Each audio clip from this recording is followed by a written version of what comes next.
मागील लेक्चरला आपण municipal water treatment ही method पहिली होती, तर त्याच्यामध्ये आपण कोणकोणत्या पद्धतीचं ट्रीटमेंट दिलं पाहिजे म्युनिसिपल वॉटरवरती, तर ते आपण पाहिलं होतं मागील लेक्चरला. तर त्याच्यामध्ये फर्स्ट प्रोसेसमध्ये आपण स्क्रीनिंग पाहिलं होतं. स्क्रीनिंग म्हणजे काय, तर जे वॉटर आहे ते लहान छिद्र जे असणारी जी चाळण असणार आहे त्याच्यामधून ते फोर्स करायचं आहे की त्याच्यामध्ये मोठे मोठे जे पार्टिकल्स आहेत, इम्प्युरिटीज जे आहेत ते सस्पेंड होतील त्या ठिकाणी आणि आपल्याला प्युअर वॉटर त्या ठिकाणी मिळू शकेल.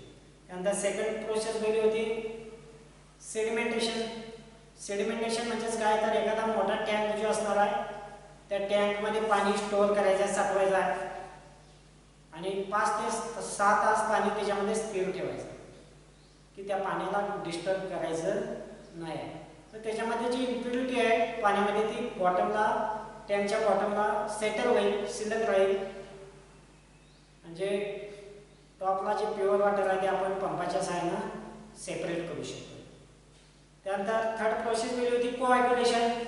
कोॲग्युलेशन प्रोसेस ही आपल्याला पावसाळ्यामध्ये जे चावीला गढूळ पाणी येते त्याच्यामध्ये आपण तुरटी फिरवतोय आणि त्यानंतर त्याच्यामध्ये जे बारीक पार्टिकल आहेत ते पाण्याच्या बॉटलला शिल्लक राहतात, त्या पद्धतीचीच आहे.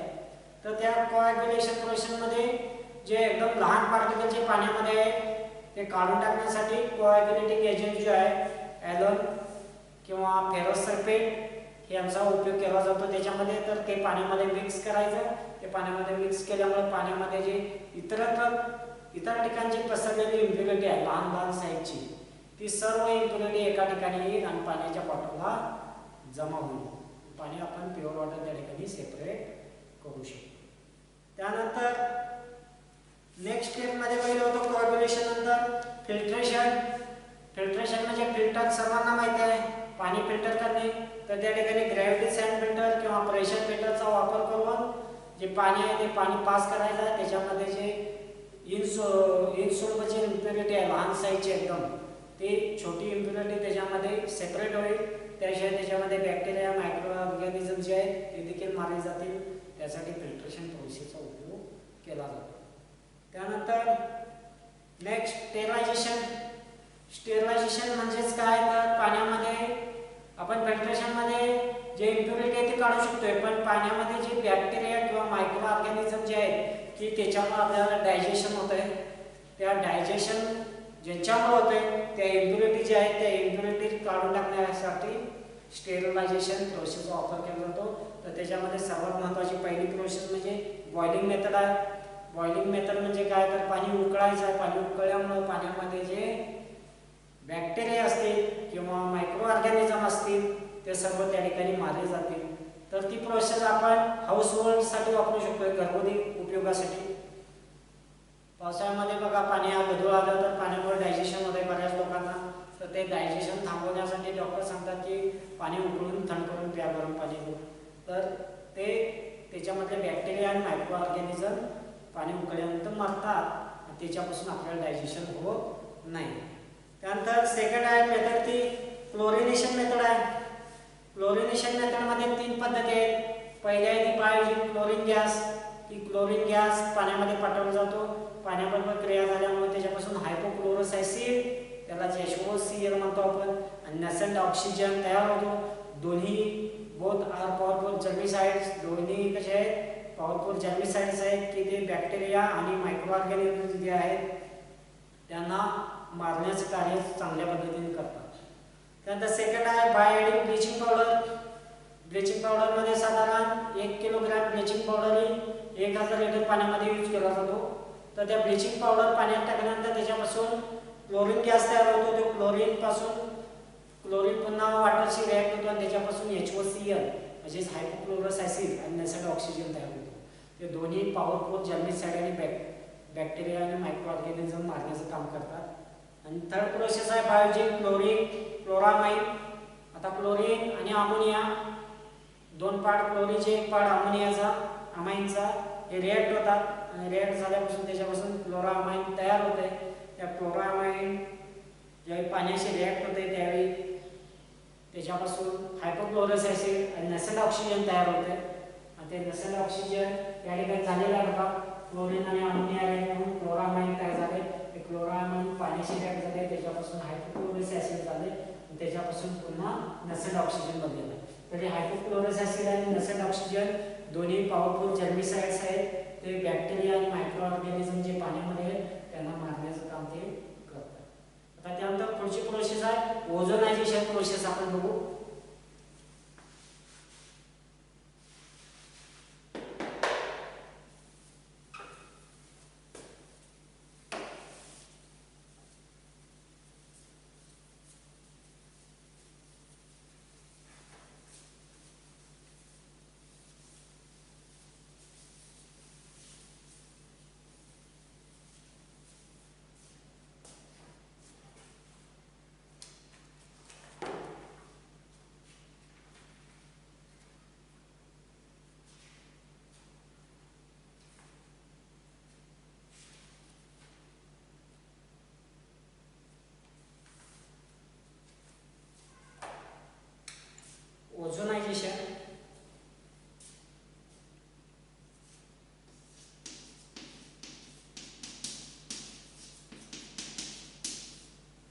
ओझोनायझेशन आहे प्रोसेस.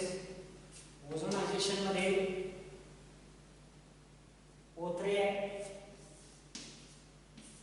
त्याला आपण ओझोन म्हणतो.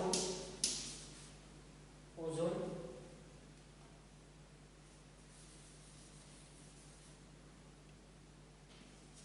ब्रेक होईल, त्याच्यापासून O2 प्लस नसेंट ऑक्सिजन तयार होईल.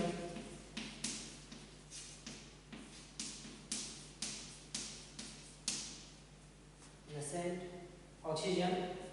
तर ओझोनायझेशन मध्ये ओझोन म्हणजे काय O3, तो O3 ब्रेक होईल.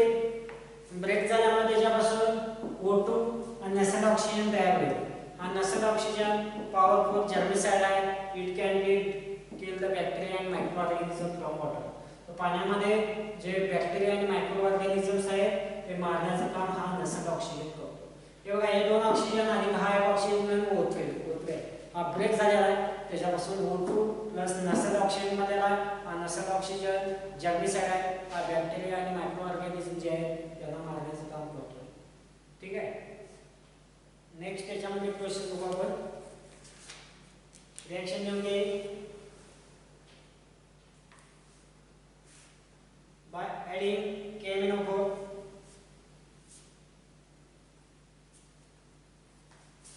सातवा पॉइंट है by adding KMnO4 आपण पोटॅशियम परमॅंगनेट म्हणतो. तर पोटॅशियम परमॅंगनेट जे आहे KMnO4 हे सरफेस वॉटर जे आहे वेल वॉटर वगैरे आपलं विहिरीचं पाणी, त्या विहिरीच्या पाण्यामध्ये आपण मिक्स करू शकतो की त्याच्यामध्ये बॅक्टेरिया मायक्रो ऑर्गॅनिझम्स किंवा इतर जे इम्प्युरिटी आहे ती मारून टाकण्यासाठी किल करण्यासाठी आपण KMnO4चा उपयोग करू शकतो. ठीक आहे. नेक्स्ट पॉइंट घ्या त्याच्यामधलाच.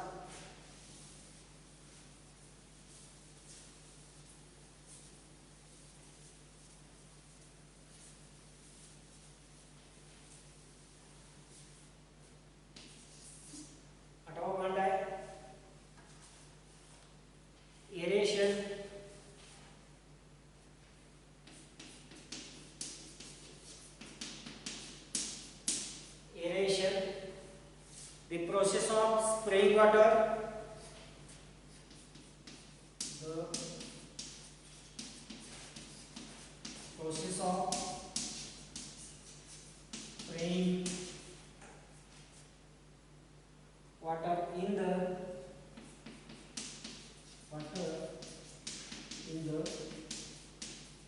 fine droplets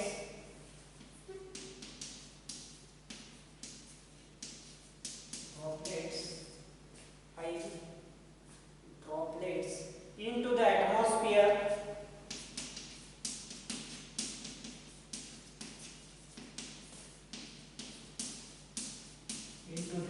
atmosphere is known as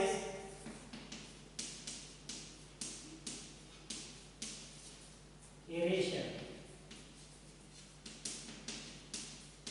आता aeration म्हणजे काय? The process of spraying water in the fine droplets into the atmosphere is known as aeration.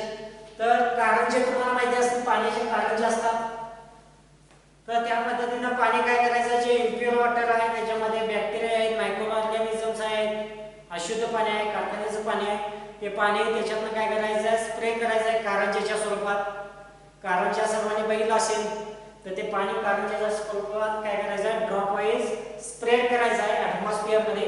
Spread केल्यामुळे ॲटमॉस्फिअर मध्ये जो ऑक्सिजन आहे ते ऑक्सिजन त्याच्यामध्ये जे बॅक्टेरिया, मायक्रो ऑर्गॅनिझम्स ते मारण्याचं काम करेल.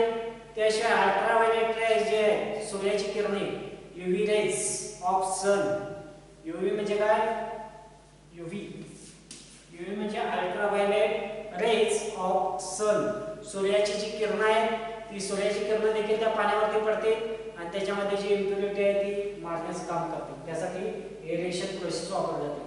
तुम्ही बेकरी कारखान्यामध्ये बघितलं असाल तर कारखान्याचं जे वेस्टेज वॉटर आहे ते त्या ठिकाणी कारंजेच्या माध्यमातून स्प्रेड केलं जाते वरती. तर ते का स्प्रे केलं जातंय, तर ते पाणी डिसइन्फेक्शन व्हावं, त्या पाण्यामध्ये जे बॅक्टेरिया आहेत, मायक्रो ऑर्गॅनिझम्स आहेत ते मारले जावे आणि त्यानंतर ते पाणी बाहेर सोडलं जावं यासाठी ते कारंजेच्या माध्यमातून स्प्रेड केलं जाते. ते स्प्रेड केल्यामुळे सूर्याची किरणे त्याच्यावरती पडतात, बाहेरला जो ऑक्सिजन आहे त्याच्याशी रिएक्शन होते आणि त्याच्यातले बॅक्टेरिया, मायक्रो ऑर्गॅनिझम हे डायजेस्ट कॉजिंग मटेरियल जे आहे ते मारलं जाते त्याच्यामध्ये. त्यासाठी एरेशन मेथड वापरली जाते. एरेशन मेथड म्हणजे काय समजलं ना, लिहून घ्या definition.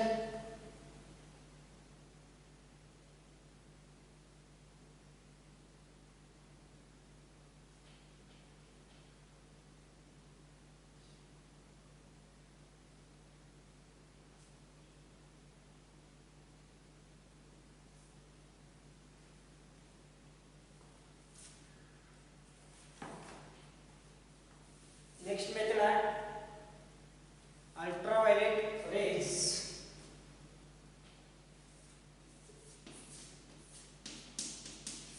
Ultraviolet rays. UV rays are effective.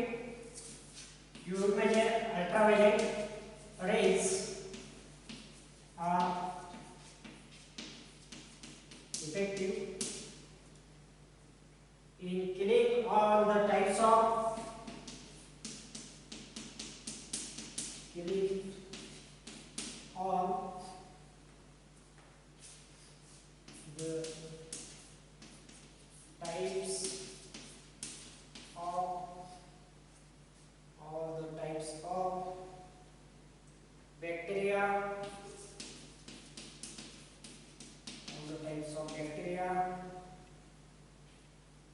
तर UV रेज जे आहेत ते सर्व टाईपचे बॅक्टेरिया मारण्यासाठी त्याचा उपयोग केला जातो. की पाण्यामध्ये UV रेज पाठवले जातात. In this method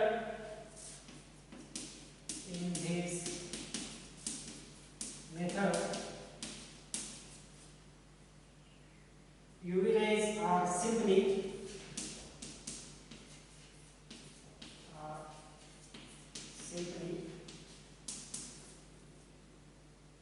focused on flowing water.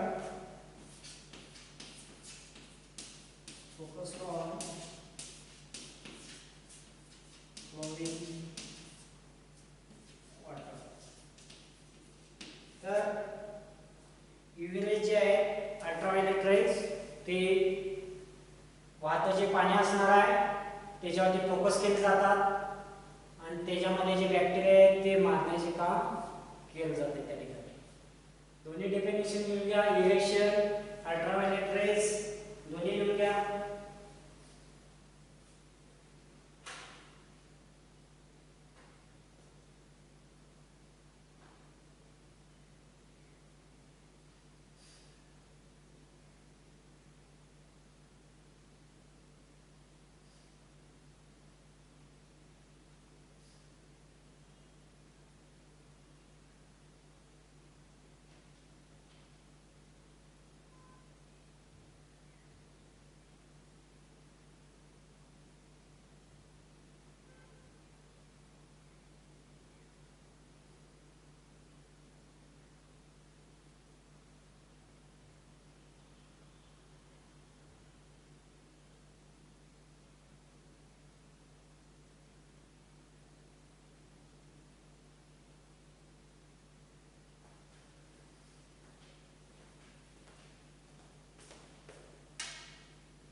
has unpleasant odor. It has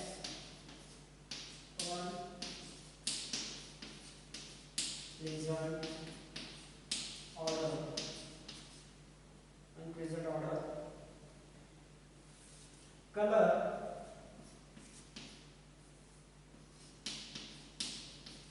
Color. It may be gray. It may be gray किंवा black. Black or black brown.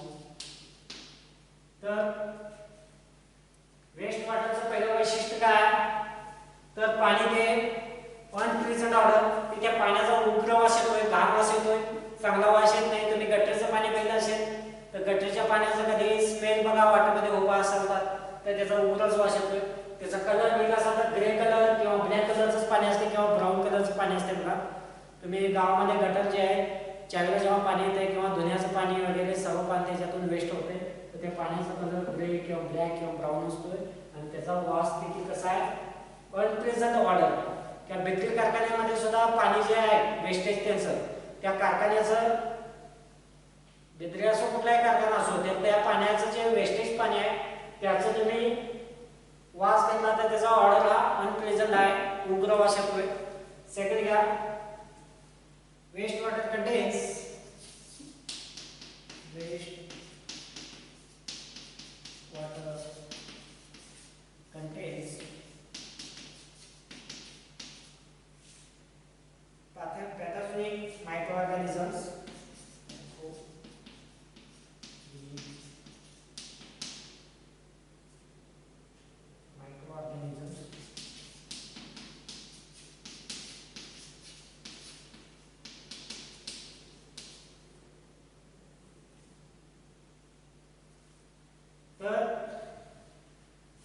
Waste water मध्ये पॅथोजेनिक मायक्रो ऑर्गॅनिझम्स असतात की ते human हेल्थला dangerous असतात त्याच्यामुळे आपल्याला digestion वगैरे होऊ शकते त्यानंतर इट कंटेन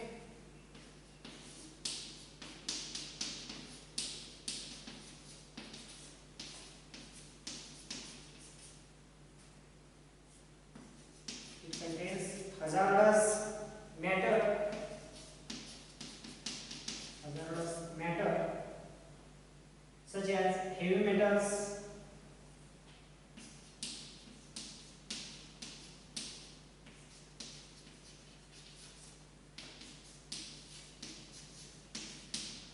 तर त्याच्यामध्ये hazardous metal जे आहे ते असणार आहे हेवी मेटल्स वगैरे वेस्ट वॉटर मध्ये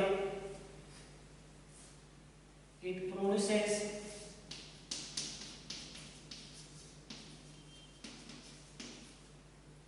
odorless gases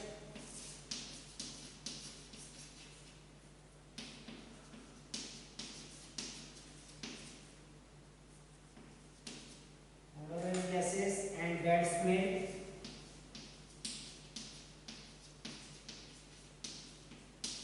वेस्ट वॉटर जे आहे त्याच्यामध्ये ऑर्डरलेस गॅसेस पण आहे आणि त्याचा वास स्मेल आहे वास जो आहे तो बाद आहे बॅड स्मेल खराब वास येतोय temperature of waste water is commonly higher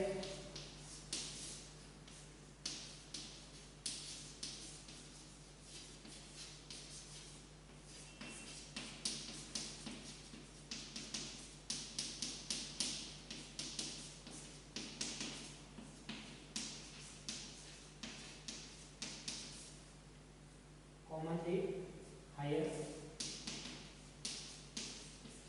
ते जे वेस्ट वॉटर आहे त्या वेस्ट वॉटरचं तापमान हे थोडंसं जास्त असते आपलं शुद्ध पाणी जे आहे त्या शुद्ध पाण्यापेक्षा वेस्ट वॉटरचं जे तापमान आहे ते थोडंसं जास्त असते म्हणजे टेम्परेचर म्हणजे तापमान waste water is commonly higher म्हणजे जास्त तर त्या वेस्ट वॉटरचं पाण्याचं तापमान हे थोडंसं जास्त असतंय कंपेअर टू आपलं रेग्युलर पाणी जे आहे चांगलं पाणी त्याच्याशी तर ही सर्व काय आहे वेस्ट वॉटरची वैशिष्ट्ये आहेत. कॅरेक्टरिस्टिक्स म्हणजे काय वैशिष्ट्ये. तर ही सर्व त्याची काय आहे वैशिष्ट्ये आहेत हे लिहून घ्या.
त्यानंतर नेक्स्ट टायटल आहे BOD and COD. Biochemical oxygen demand.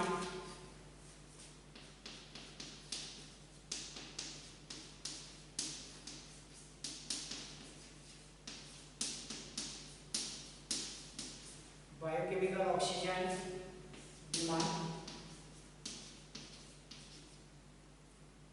त्याला आपण बीओडी असे म्हणतो. Biochemical oxygen demand. BOD is the amount of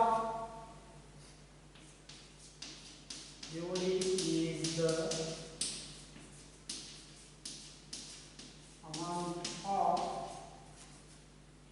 oxygen required by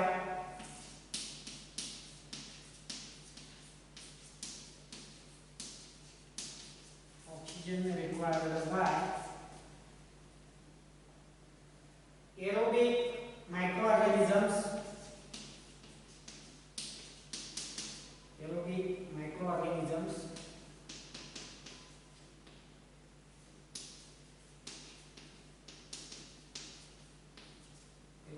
microorganisms for the biological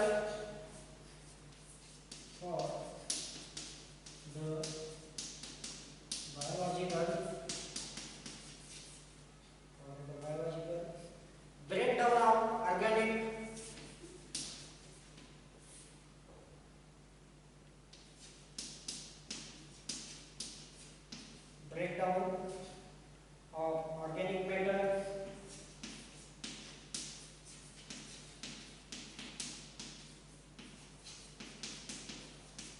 breakdown of organic matter present in the wastewater.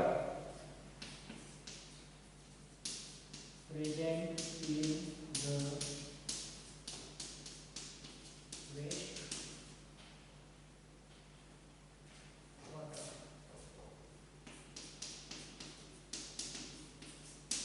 Present in the waste water. BOD is determined by BOD is determined by measuring the difference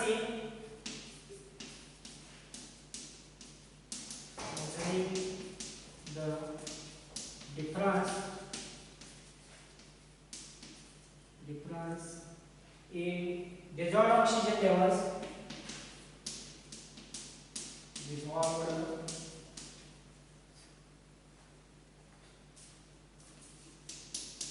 oxygen levels, dissolved oxygen levels in wastewater sample,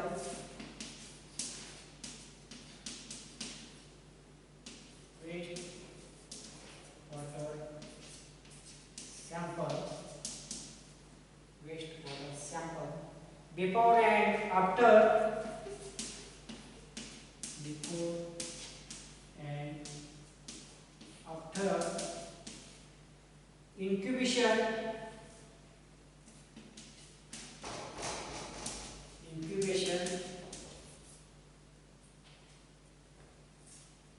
with aerobic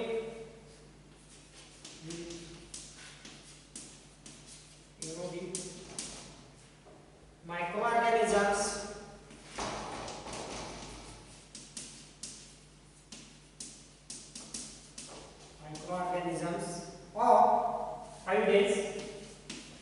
of 5 days, at 20 degrees centigrade. BOD is expressed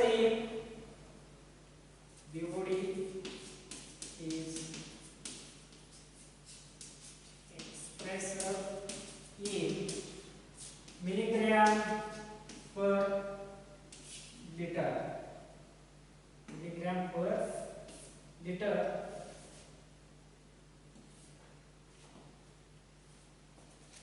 BOD is measure of only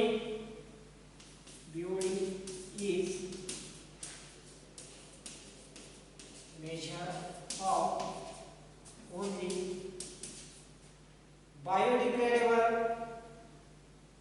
impurities,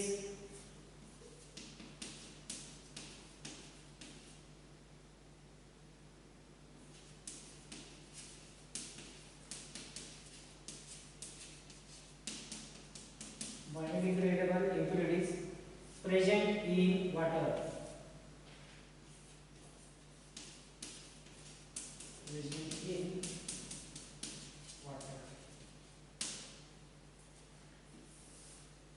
Biodegradable impurities present in water. Tata BOD is the amount of oxygen required by aerobic microorganisms for the biological breakdown of organic matter present in the waste water. तर आता waste water जे आहे त्या waste water मध्ये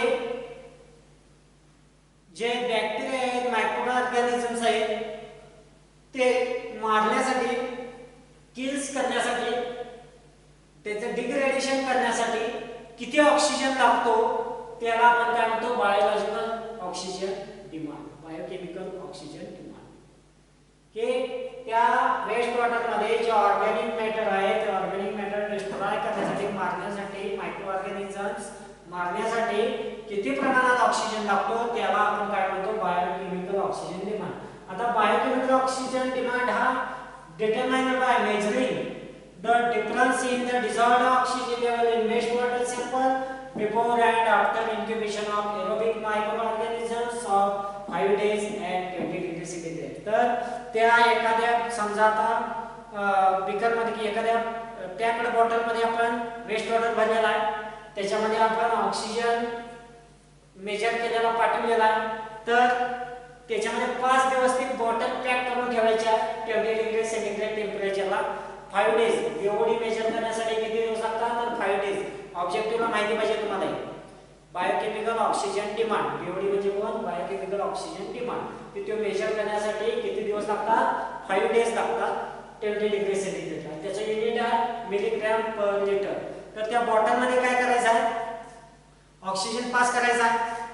आता त्या waste water मधलं सुरुवातीला ऑक्सिजन किती मिक्स केलेला आहे आणि 5 दिवसानंतर त्याच्यामध्ये ऑक्सिजन किती शिल्लक आहे ते मेजर करण्यालाच काय म्हणतो, बायोकेमिकल ऑक्सिजन डिमांड.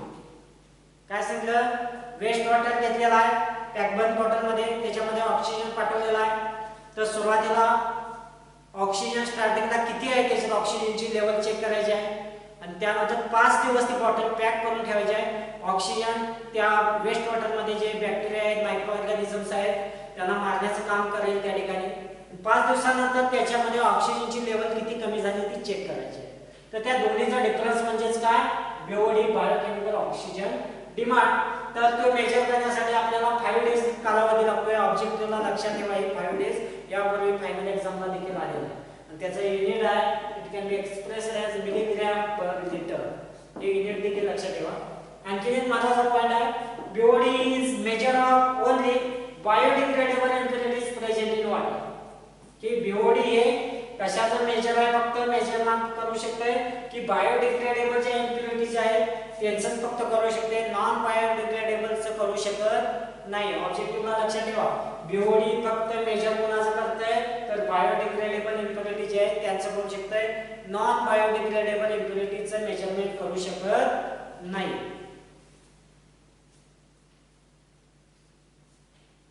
झालं काय, लिहून घ्या.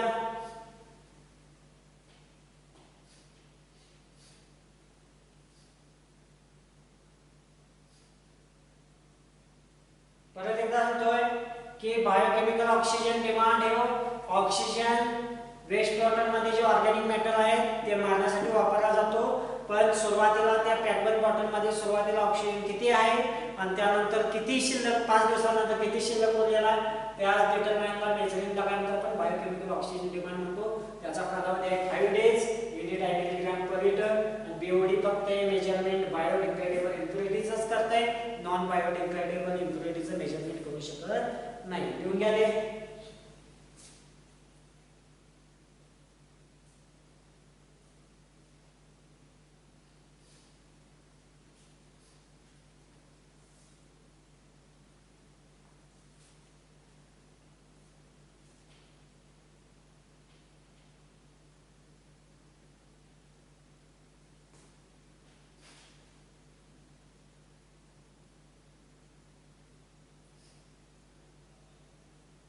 लक्षात ठेव, पुढचा पॉईंट बघू.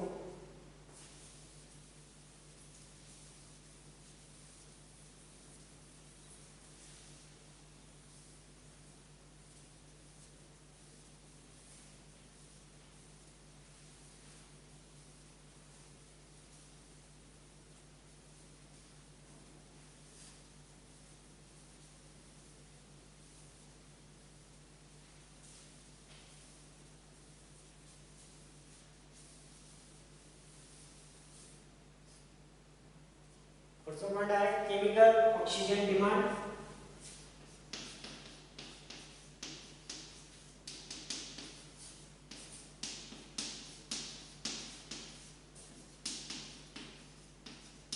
त्याला आपण सीओडी असे म्हणतो.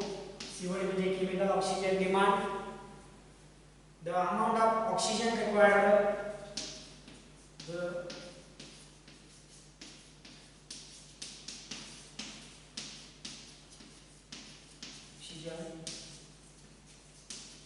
required,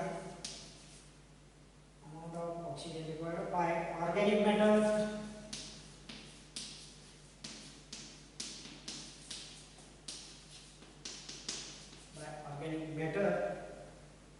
in a sample of water, in a sample of water for its oxidation by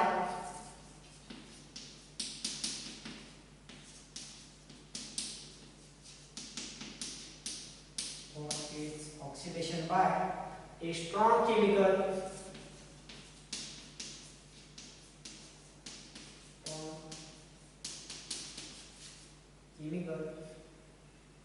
oxidizing agent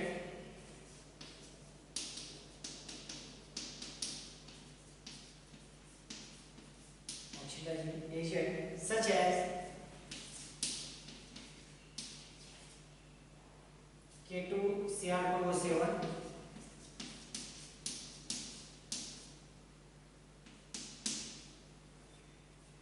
COD is measure of COD is measure of both biodegradable and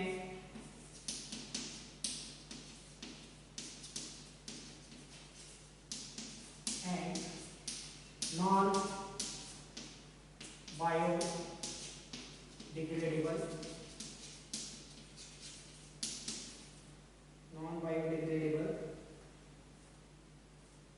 organic matter.